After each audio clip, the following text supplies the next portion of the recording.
าวจนไหนไหมทุกคนบ่าวละเอกกำลังลงเนาะอีกไม้เลยมาพี่น้องมาสิลองพูดเบิ่งเนาะครั้งแรกเนาะที่ลงบ่อน้ำสร้างแบบนี้เนาะละเอกกับบ่เคยนะพี่น้องเลยแต่ว่ามื้อนี้สิมาเบิ่งทีมงานขุดคือว่าง่ายใช่ปะเฮาสิลองขุดเบิ่งด้วยตัวเองมันจะเป็นจังไดความรู้สึกลงไปเลิกปานนี้นะขับมือก้อนแนวตักของละอันตังตักแล้วมาเต้เหรอเก่งเกะละมาทุกคนโอ้นาทีเดียวอากาศมันก็สิน่าใจพืชจังหน่อยเนาะก็แจ้งเลยครับแจ้งเขาคือไปเดินมาเติมอีก2 คนเอาเห็ดไรเห็ดน่ะเราจับแอร์บอกมาใช่ไหมแต่ว่าเรื่องกล้วยเหรอได้หรอได้เรื่องมาเต็มมุดเต็มมุดได้ก็แต่งกี้เก็บบ่ผมเป็นตอนละเอ็กเพิ่นมาตัวคอยว่าใส่บนนอกกระทึกแล้วอยากใส่บนนอกแต่เปลี่ยนเป็นบันในเอาสบายดีทุกคนสบายดียามแรงเนาะพอกับละเอ็กคือเก่าทุกคนเนาะก็คือมื้อนี้น่ะละเอ็กมาหาทีมงานเนาะที่มาซอยละเอ็กนะตั้งได้ปั๊มน้ำเนาะมื้อนั้นเนาะเดี๋ยวมื้อนี้เพิ่นเฮ็ดหยังเดี๋ยวจะพาทุกคนมาเบิ่งเนาะตอนนี้ก็คือพาทุกคนมาเบิ่งเนาะทีมงานของละเอ็กขุดน้ำสางทุกคนบ่มีน้ำใส่บ่มีน้ำอาบนี่แหละพี่น้องก็เลยจำเป็นต้องได้ขุดน้ำสางพี่น้องเนาะคันว่าสิใส่เครื่องเจาะน้ำมันก็ต้องได้ใส่เงินหลายพี่น้องใส่เงินจำนวนหลายเฮาบ่มีเงินบ่มีคำก็ต้องใส่เหือใส่แหงขุดเอาจังซี่นะทุกคนแถวบ้านเฮาจังซี่แหละเอาสบายดีหัวหน้าบรรยากาศบ่ดีจักแม่นแล้วขุดลงไปนี่สบายดีขุดไปจักเม็ดแล้วประมาณ5 เมตรกว่าแล้ว5 เมตรกว่าแล้วเนาะ5 เมตรกว่าแล้วเกือบแล้วอีกประมาณเม็ดปลาย2 เมตรนี่ก็ถึงนำแล้วก็สิได้เห็นของขวัญรางวัลที่เพื่อแห้งเฮาสร้างมาเลยเนาะแม่นขุดนี่มาได้ประมาณจักมื้อละจักเดือนล่ะโอ้ยขุดก็ประมาณเดือนนึงแหละใช้เวลาว่างขุดเอาใส่เวลาว่างขุดเอามื้อใดมีเวียกก็ไปเวียกแล้วมีเวลาว่างก็มาเฮ็ดเวียกมาเบิ่งเอาพี่น้องแนะนำซื้อนะข้าพเจ้าเองซื้อหันอยู่แกงหลวงบ้านแกงหลวงเนาะเชโปนสวรรณเขตเท่านี้แหละบ้านใกล้กันกับบ้าวละเอ็กทุกคนเนาะก็เป็นทีมงานเดียวกันเนาะที่มาซอยละเอ็กไปตั้งได้เสมอปั๊มน้ำให้มื้อนั้นเนาะก็เป็นเพิ่นแหละเพิ่นจัดการให้มื้อนั้นเนาะมากับบ่าวคอนก็บ่ได้อัดคลิปซ้ำพี่น้องเลยมัวแต่เฮ็ดเวียกก็เลยบ่ได้มีคนถือกองให้เนาะมื้อนี้ก็มาเล่นน้ำเพิ่นเนาะมาเบิ่งเพิ่นขุดน้ำสร้างเนาะเพื่ออยากได้น้ำมาใส่อาบใส่กินนี่แหละพี่น้องมาเบิ่งเพิ่นขุดเลิกซ้ำใดเพิ่นเนาะโอ้จนบ่เห็นเลยเนาะคอนเคจีเอาสบายดีตัวทีมงานละเอ็กนี่น่าจะเลเวลกว่าแฮออกได้เลยเอาเลยบอกเอาเลยเอาเลยสลิงเกอร์ไปแล้วสลิงเกอร์นี่สวยเนาะนี่ก็ทีมงานนึงมีแนวเติมพลังเติมพลังสวัสดี SK ซอนคำสวัสดีนี่แหละทุกคนถามหาว่าเป็นยังทีมงานนี่คือว่าบ่ปล่อยเพลงบ่อัดเพลงบ่ปล่อยเพลงให้ฟังเลยก็เบิ่งเอาเลยพี่น้องเนาะภารกิจช่วงนี้เป็นภารกิจใหญ่ขนาดเลยนี่บ่มีน้ำอาบบ่มีน้ำกินภารกิจใหญ่เลยพี่น้องตายได้บัดนี้คันบ่เฮ็ดอันนี้นะมันบ่ได้ขุดนี่ต้องไปเอาจากบ้านไกลมาใส่แม่นถ้าอยากได้น้ำเฮาก็ต้องไปตักประมาณ 2-3 ลักพอแห้งเพื่อจะได้กินพี่น้องเพราะน้ำมันเบิดก็เที่ยวไปเที่ยวมาเนาะน้ำมันก็คือว่าแหละก็คืออายเพิ่นนี่อาศัยขุดเอาเองเนาะอยู่กลางสวนมันต้นแคมเนาะแคมสวนมันต้นอันนี้สวนมันต้นเจ้าเองบ่แม่นโอ้มันต้นงามเนาะมันบ่คือในหนังองค์บากแล้วเนาะทุกคนเนาะหนังองค์บากนี่ไปตามหาพระก็มีน้ำขึ้นแล้วเนาะอันนี้ที่เอาผ้าสิคมมาตั้งก็มีน้ำเนาะเพิ่นเนาะองค์บากนี่แค่คนเนาะเพื่อสิได้บ่กะว่าประมาณจักเม็ดจังสิฮอดน้ำนี่7 เมตร 8 เมตรหรือว่า9 เมตรประมาณนี้แหละเพราะว่าป้าตัวปันใดเนาะพูดเนาะมันน้องสะข้างๆเคียงๆนั่นแหละบ่มีน้ำหยิกน้ำย่อยออกจักนิดจักน้อยเลยบ่ยังบ่ได้บ่มีวีแววเลยเนาะเจอแต่หินเนาะหิน นักแห้งเบิ่งลูกบักใหญ่ๆเพื่อสิง่ายขึ้นมา โอ้ถ้าสมมุติฝ่าบ่เห็นใจนี่ในพ่อหินดานนี่จบแล้วแหล้วเนาะ บ่บางเทื่อสิพอค่ำอยู่ทาง โอ้ยขุดมาลึกๆนี่เจอหินดานทั้งลุมนี่ตายเลยนะ พ่อแต่มันต้องพอแน่นอนอยู่ลุง ต้อง มัน แพ้ มี ต้องพอแน่นอนเนาะ ต้องมี เอาทุกคนเนาะสิแหละถ้าฟ้าเวรใจก็ตามที่ทุกคนว่าเล่นนี้ แร่แพงๆแร่สำคัญนี่ก็เอาบ่เป็นเลยเฮาเนาะทุก เบา ค คอนเคจีเนาะชนบทเนาะ สมมติว่าเจอทองนี่ก็ โอ้ อมเลยแหละเข้าปากเลยแหละ เพลงบ่ฮอด100 ล้านวิวก็จังซี่แหล้วพี่น้อง ไปรับจ้างเนาะแต่ละมือโอ้ยตาย ชีวิต นี่ก็ยูทูบเบอร์เนาะ อันนี้เพิ่นว่าสิลงเด้อจังหน่อยเด้อนี่เด้อเพิ่นว่าสิลงขุด SK บาซอนคำเนาะนี่เนาะโอ้ยเป็นจังไดเพลงเฮาช่วงนี้นะ คิดว่าสิลงขุดมาถ่ายคลิป บ่ ซื่อโอ้ เพลงเฮาจังไดช่วงนี้ เพลงได้ เพลงเฮา เพลงได้เพลงเฮา มีเพลงใหม่บ่ปล่อยบ่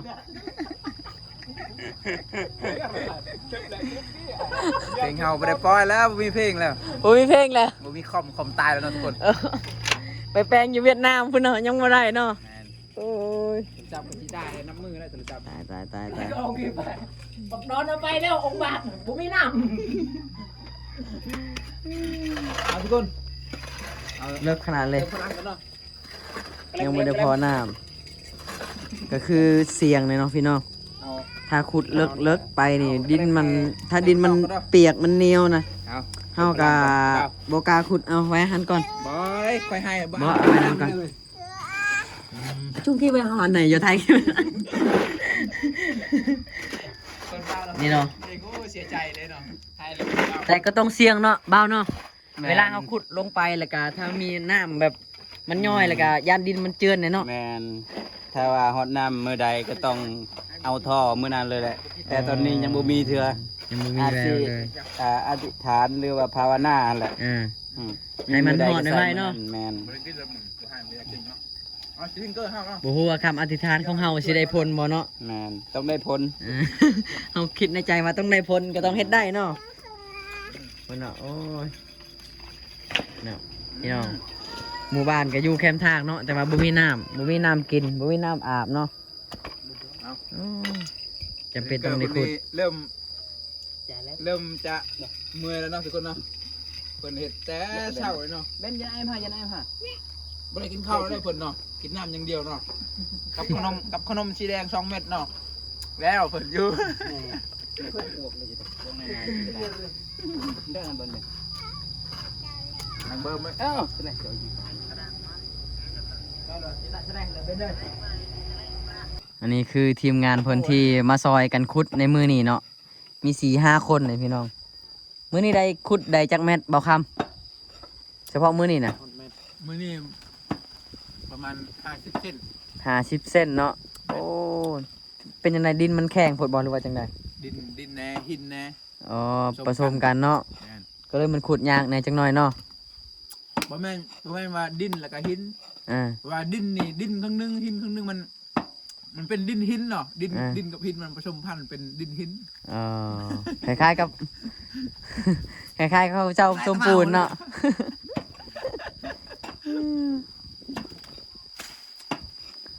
เนี่ยเนาะ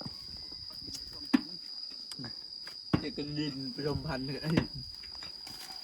ถ้าเฮาสิเจาะ บักสะเลยาปิ เอาเครื่องจักรเจาะนี่กะมือหนึ่งแล้วเนาะทุกคนเนาะแต่ว่าเฮาต้องใส่เงินหลายเนาะทุกคน ประมาณ17-18 ล้านเนาะเขาเจ้าเจาะให้ทุกคนเนาะ 3-4 หมื่น เท่าไร3-4 หมื่นเนาะตอนนี้เนาะว่าแพงทุกคนเนาะแพงสำหรับคนที่เฮาสำหรับเฮาคนที่บ่มีเงินเนาะแต่ถ้าสำหรับคนมีเงินก็ถือว่าธรรมดา แมน ทุกคนเนาะ คนมีเงิน บ่ใช่แล้วนำเลยเนาะ เขาไปใส่แล้ว เขาใส่กับเขาบ่เฮ็ดเองแล้วเขาจ้าง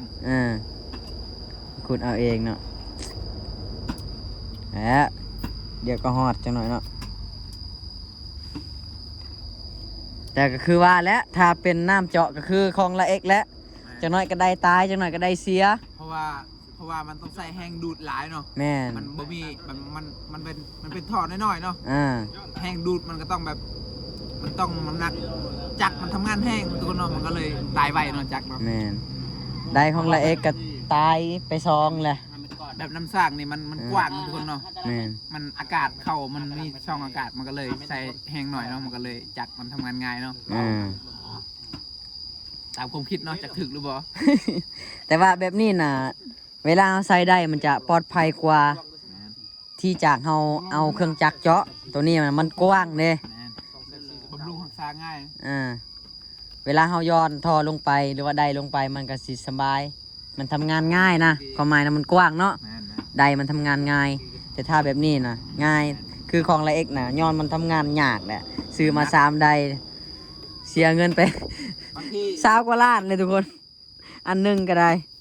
โอ้ อันนี้บางทีอาทิตย์รู้จักกับพี่ บอแต่ว่าเขาขุดแบบนี้ถ้าเขาขุดแบบนี้แล้วเขาใส่ได้จรวดก็ได้คือกัน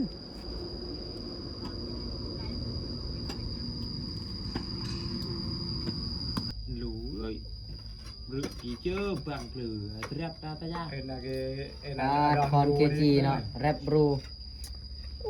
mà chuông gì cái cười ngay diệp ha đúng à แรปเปอร์คนอื่นโซงานแถวเมืองเนาะเลาะทัวร์คอนเสิร์ตเนาะแรปเปอร์บรูทัวร์ขุดน้ำสร้างเนาะ โชว์ขุดน้ำสร้างให้เบิ่งเนาะ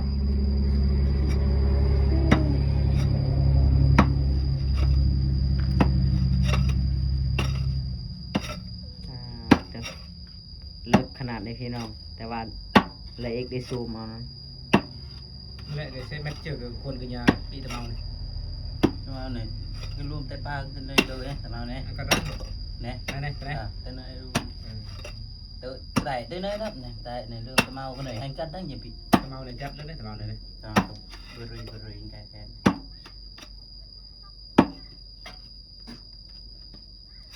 Đang tầm màu sọ này không? Tầm màu bột. Tầm màu này mình đấy. Mình thế này cần phải chọn đợi này cũng có đó cần dùng cái đóคือเด็กยาวจนไหนไหม ทุกคนบ่าวละเอกกำลังลงเนาะ มาพี่น้องมาสิลองขุดเบิ่งเนาะครั้งแรกเนาะที่ลงบ่อน้ำสร้างแบบนี้เนาะละเอกก็บ่เคยเด้อพี่น้องเอ้ยแต่ว่ามื้อนี้สิมาเบิ่งทีมงานขุดคือว่าง่ายใช่ป่ะเฮาสิลองขุดเบิ่งด้วยตัวเองมันสิเป็นจังไดความรู้สึกลงไปเลิกปานนี้นะ ขับมือก้อนแนวตักของละอันได้ตัก ตักแล้วมาเต้เหรอเก่งๆละ มาทุกคนโอ้ 11 นาทีเนาะ อากาศมันก็สิหายใจพืชจังหน่อยเนาะ น่าเอ้ยชวน เฮาเบิ่งทางเทิงคือว่าบ่เลิกทุกคนแต่พอเฮาลงไปแล้วมันเลิกอีกเนาะ Thế cái mình ăn bà rồi. ก็ไม่จังเห็นแนวตังเลย Cho nhầm đó nó chắc lắm. เป็นแนวตังตัวมุดแอปต่อกันเมื่อวิ่งได้มาแท้ Từ tán cắn. คือเมื่อวิ่งได้มาแท้เลย Làm được vị chưa? ไม่แก้ไขตรงรูปภาพกี่แท้เลย พาดขี้ทุกคน ขี้บ่ ขี้แข่งโคตรโอ้ยคุณเป็นไงวะ ได้ยินว่าแจ้งมาทุกคนเนาะ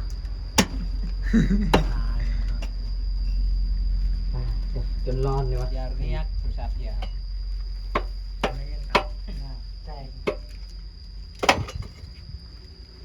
โยน หลับมาแล้ว Mười vẹt lời ăn đấy.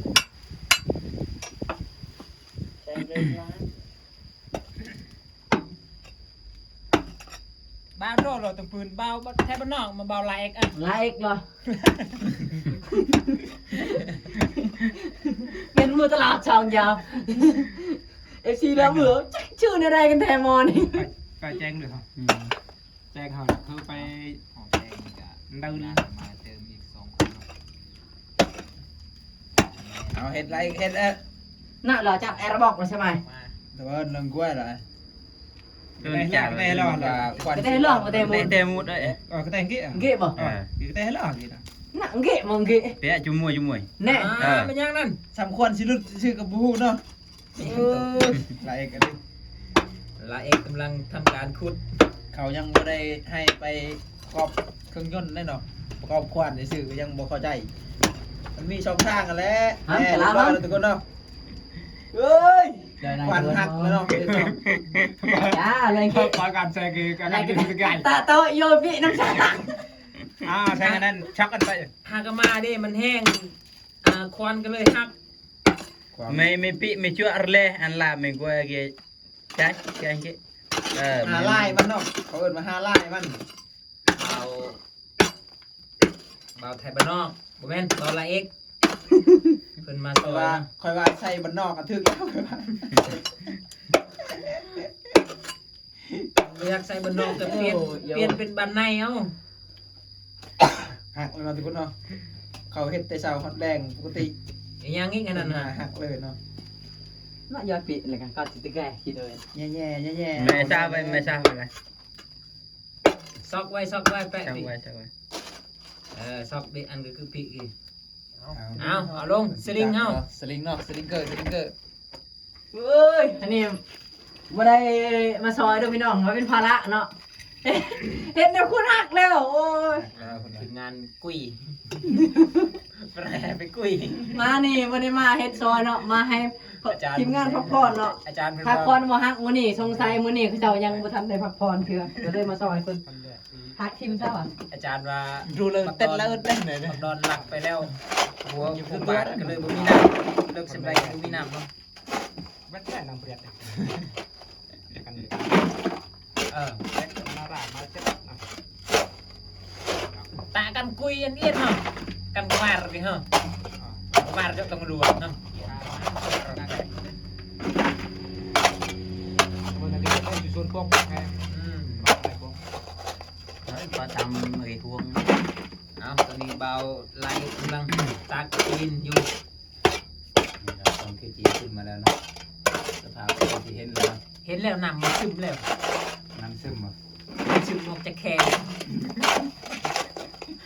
มันไม่ได้ซึมออกจากน้ำสางอยู่ลงมันมีอาการน้ำก็เลยซึมออกจากแขน ทุกคนเนาะหลังจากที่วิวอยู่ทุก แม่เมื่ ต อก กี้ เนาะหลังจากที่วิวอยู่ทุกตกเพิ่นก็มารับจ้างคุณน้ำสร้างเนาะเอาไทยวันนอกเลย โอ้ไงฮอตน้ำแล้วฮอตน้ำเอ้ย แขงนี่กี่ มาห้องน้ำแล้ว สอ เนาะ งคนมาเติมเนาะ ฮอตแล้วนี่ฮอตแล้วอีกบัวหึงนี่ฮอตแล้ว อีกบัวบ่ แม่ อีกบัวหึงบ่ อีกบัวหึงฮอตแล้วอีกบัวหึงเจ็ดยาจริงไงเหรอบ าทนำปักดอน แต่ก่อนเหล่ลวงเสาโยตะตรองนี่ก็ละเมนหรือ กี่ละรัวบกเลย ดวงจอดมาครับมันอะไรเชื่อบอก ไม่นั่นนะทุกคนเนาะไม่ดอกเนาะ ดวงกระตองกิน ไม่ดอก ไม่ด ด อ อก กไม่หรือไม่ดอก ไม่ดอก กี่เปียร์ล่วงบ่ เปลี่ยนเหลืองไม่ดอกละ ไปก่อนแล้วก็อย่าง ว่าไม่ดอกเราก็เหลือเฮ็ดเป็นลูกน้องเขาอันนั้นนี่แหละเห็นบ่ถ้าเป็นหัวหน้าอีกแบบนึง น่าจีไปองค์กี่ไปเน่ไปเรียน ไปนะตั้งใจเรียนจิกปุ้มจิกชอบเอาสลิงเอาเนาะ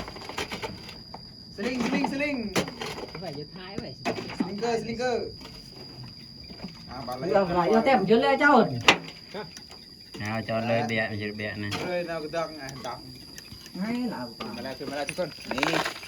ทันหงเขานี่บ่เมื่อยเลยเนาะพี่กุ้ยก็ต้องได้แล่นไปบุญก่อน em chơi chặt này không ta tông lên đâu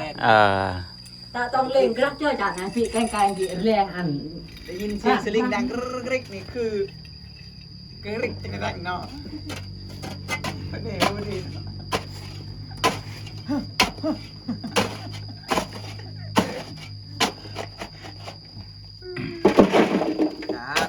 ตัก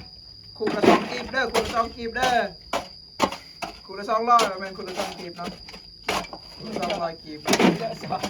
ซองใจซองทุกคนเอาเพิ่นตอนถ่ายว่าอะไรขึ้นมาเลยเพิ่นสิรู้สึกจังได๋เนาะเวลาอยู่ข้างในเนาะมีอาการหายใจหรือบ่เนาะเพิ่นหายใจทางดังคือเก่าบ่เนาะหรือว่าหายใจทางใดเนาะอยู่ทางลมเนาะ บางเทือกับทางคนขี้ถ้าหายใจทางคนขี้ก็กินกับซี เพิ่นมันจะขึ้นมาเนาะทุกคนเนาะ คุยจังหน่อย ละปั๊บมันเอามาควายเลย chọc rẽ nên lường chồng cháu anh em đó จะได้เจ้าหน่อยบุก สักเบิร์มสักคุยเบิร์ม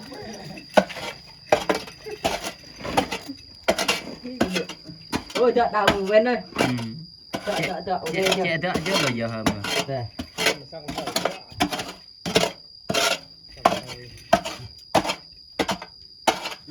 มาวเนี่ยพี่ตามแล่นำพี่น้องอีกครั้ง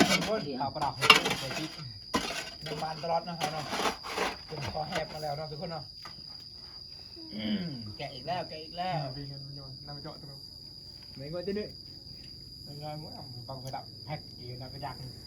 มาเที่ยวยินเลยเนาะคนละเจาะเนาะมีบอกก่อนจะกล้าถ้าเราให้ไก่ของเข้ากินเยอะมาเขาไปเชื่อใจกันไปกันมียาพิษเอาแย่งเขายกก่อนว่ายาพิษก็ต้องไปแก้เดี๋ยวจะด้วยกันเลยนะครับอ้อคลองกันรับคลิปที่ท่านหูให้ทุกคนเนาะนั่นเป็นยับเล่นกินน้ำหวาน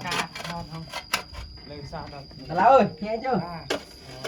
เบิ่งไลค์เขาเนาะ กระแจงค่ะซองดิ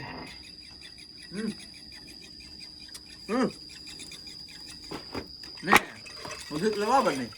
ทางสวดแล้วมึงเนาะ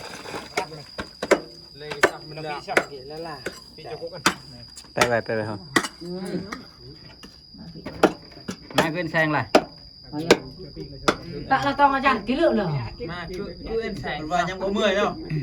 ăn mặn vô phi แต่ยืนโฮมตะ vô cái แต่ kẻ ตรึบมันละตะละตรึบมันปิละ เป็นว่ายังบ่เมื่อยเนาะ ปิอย่างงี้ วันนี้มาคูปีเรา ขนาดเพิ่นขุดได้10นาที20นาทีใช่ได้ทุกคนเนาะทางเพิ่นขุด1เดือนนี่เพิ่นบ่อยากขึ้นมาเลยเพิ่นว่าอยากนอนนั่นเลยเด้อบอกมันอากาศดีเนาะสวดนวดยาวนี่เรียบร้อยแล้วเนาะว่ายังบ่เมื่อยเลยเนาะว่ายังขุดได้อีก 2-3 ชั่วโมงเลยเอาเก็บเข้าไปแบบนี้เนาะ อันไหนเถอะ5 เมตรปลายแล้วคันอะไรก็11 เมตร2 เมตรฮะระไว้ถ้าจะ นี่ทุกคนเอาล่ะสู้ๆเนาะ mà lệ mê ngồi mê đây chọc này người ta เวลาเอาบ่น้ำหวานบ่ล่ะ cái leo อาปากเด้อสิถอกลง ตัวยินน้ำหวานไร นี่นัก อมเสือกนี่เอ้าคันจะกินน้ำหวานเด้อ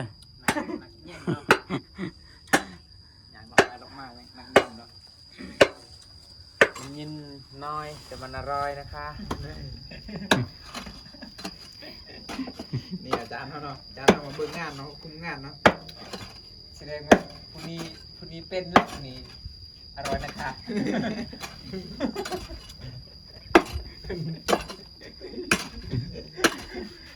เป็นยังก็เข้าใจเองเลยอร่อยนะคะ เทิงแล้วเป็นเคยเคยหรือว่านั่นเนาะ เรา หน้าก็แตก ไอเลี้ยงแม่ครัวแกเลยทานข้าวหรือยังคะทานแล้วค่ะ มันนั่งเล่าได้เลยค่ะที่ไหนมันก็จู่ๆอันเนี้ย เอาเบาละเอายังบ่เมื่อยบ่ nhang โอ้ไฟลุกเจี๊ยบ hôm nay cầm chăn xem cái qua bên lại là được cầm chăn xem kì hôm nay cầm chăn cả chăn vịt bự thế à mà cứ để đằng para thành nàyสบายดีค่ะ vừa thiệt xong khắp mà là สบายดีค่ะอันเป็นเรียดเลยแต่อันก็ดังไปตัวดังมาparaไทยcứ để đằng qua bên lại นี่ร้านนี่ครับร้านแตกเลย ปิดแสงกี้ ใช่ บอกไว้ก็ขึ้นเด้ออย่าฟื้นเด้อ chết bị khăn này chọn khăn này cay nè là chị bị tam lê khăn này lì luôn นี่แหละก้อนเงี้ยไปเลย ซามาคือเอ็นซา ซาสิกี้ เอายังบ่เมื่อยก็ แปะเลยโร่เลย ấy lì chỉ còn đấy nô อ้าวเลย ไอ้ขึ้นก็บ่ขึ้นเนาะเบาละเนาะเพิ่น มาเนาะ ยังแห้งเนาะ มาเนาะบอกคำเลยเหรอ เพิ่นว่าบ่คักจกนี่มันบ่เข้ากันได้เนาะก็คิดค่อยคือเราเอาแขวเจาะนี่คือสิหอดไปอยู่นำ ไปคำเนี่ย อยากกินชื่อยันยังไงเจ๊ อ้าวหัวเลย มือได้นะ เดี๋ยว เบะ อันตะวันนี่เล่ได้ดังล่ะ เมาเนาะ คันเปะเปะเล่ให้โอเคปี กระดานกินเล็ก มันคือกีบมันเนาะคุณเนาะ เป็นนอนเรื่อง คันเข้าทางกีบ ซะให้แอน ปาละลิ ขึ้นได้บ่ว่าจังได๋ น่ายอจอนเลย รุ่นเนาะเบาลาสิขึ้นได้หรือบ่เนาะ หายนะครับสันหลงไอ้นุ่มละเมา นี่เนาะคือกบโดดลงนองนี่เนาะนี่แหละกบโดดลงนองนี่วิธีขึ้นเลยทุกคนเด้อบ่มีอันนี้ความสะดวกบ่ได้ความปลอดภัยบ่มีเนาะอยู่นี่เนาะดูแลตัวเองเนาะเอากินไปละแล้วความปลอดภัยเขาดิความปลอดภัยบ่มี ต้องผู้ที่สูงเท่านั้นเนาะที่จะขึ้นลงได้เนาะ แม่น แต่ผู้ที่นี่บ่ได้แน่นอน บรรลัยเอกในระดับหนึงเนาะ ผู้เชี่ยวชาญ ว่าเห็นบ่ได้เนาะ เพิ่นก็เคยอยู่เพิ่นก็ขนาด ขนาดต้นมะพร้าว ขนาดนำปลาของเพิ่นนั่นทอสำแขงนี่เพิ่นยังลงได้ อันนี้ก็ลูฟี่แล้วเนาะโคตรยืดอย่าจับอันนี้เด้อเว้ยมันหักนี่ ตึงละ ขึ้นมาเนาะเอากับสิสัมภาษณ์เพิ่นเนาะบ่ได้หยังกับคนติดถ้ำเนาะขึ้นมาสัมภาษณ์ปุ๊บรู้ได้เนาะ เฮ้ย เอาชุดจังไดเนาะทุกคนเนาะ เดินมาตะแกรงเจอกัน ชุดจังไดเนาะอยู่ข้างในเนาะชุดอยู่เข้าหรือบ่ นั่น เนาะ ไหมผม ธรรมดา มาคือไปมา หรือบ่ เป็น เนาะ เป็นอะไรเพิ่นพาอากาศอยู่ไหน เพิ่นพาอากาศกันเย็นอากาศดีอากาศข้างในร้อนหรือเอาหรือว่าเย็นเนาะ ซุ่มเย็น ชุ่มเย็นเนาะ บ่ขอหาเคยแต่บังผม เคยแต่บังอันทุกอย่างห้องเพลงในของน้ อันนี้เมื่อยแล้วว่าจังขึ้นมาหรือว่ายัง ำเมื่อยแล้ว แสดงว่าถ้าอยากอัดเพลงนี่ลงไปอัดได้ เอาลงไปอัดได้เนาะ อัดเพลงโอ้อัดเพลงยูรุ่มนี่ก็ได้เนาะ ได้ อัดเพลงอยู่น้ำสากเนาะ ได้สตูดิโอที่ว่าเงียบเงาที่สุด เงียบเงาที่สุด ในโลกบ่มีใครมี ในพวกองค์การเฮ็ดเพลงบ่มีใครเฮ็ดเทื่อ ลายยายหาง เอาอันนี้ก็น้ำบาสเนาะ ทุกคน มาเพิ่งกินกันเนาะ มามื้อนี้บ่ได้มาซอยเนาะไม่เฮ็ดภาระเนาะก็เป็นภาระให้เขาเฮ็ดอันด้ามอิหยังวะด้ามเสียมด้ามส่วนเพิ่นฮักหมดทุกคน แมน เนาะ พละแมน มื้อนี้นะบ่ได้ขุดกันน้อยนึงซื่อๆโอ้ยพอแล้วมื้อไปก่อน คือหูว่ามาเป็นพละเนาะ เป็นภาระเลยเฮ็ดฮักเนาะเป็นครับ พละนี่เราเฮ็ดให้พละเนาะ ภาระแล้วสิเกะกะ ทุกคนมามื้อนี้ก็บ่ได้มาซอยซ้ำเนาะมาเป็นภาระให้เพิ่นทุกคนโอ้ยเนาะขุดก็เฮ็ดให้ด้ามควานเพิ่นขุดนะฮักซ้ำพี่น้องเนาะ อยู่ใส่จอกจอกจอง น้ำได้ค่ำเนาะ จับเลย บ่จับเลย ให้อาจารย์พุ่นน่ะ ยินให้อาจารย์ บ่กินเด้อค่ำเนาะ นี่เนาะเพิ่นเลี้ยง เอาแม่นเด็กน้อยเด้อ น้ำเป๊ปซี่ ขึ้นกันกินเลยยักโลกไป เลย กินเลยยัก ขึ้นในญาติกันเลยจังได๋ เฮาเมาเอ้ย เอาเลยเฮาเฮ็ดเวียก ทุกคนสำหรับคลิปนี้ก็ อยากขยันเลย เท่านี้เลยเนาะเดี๋ยวละเอ็กขอปิดคลิปไปก่อนพี่น้องขอบใจทุกคนที่มารับชมเนาะจังใดก็ฝากเป็นกำลังใจให้ทีมงานของลาเอ็กเนาะที่กำลังขุดน้ำสางเลยพี่น้องเด้อ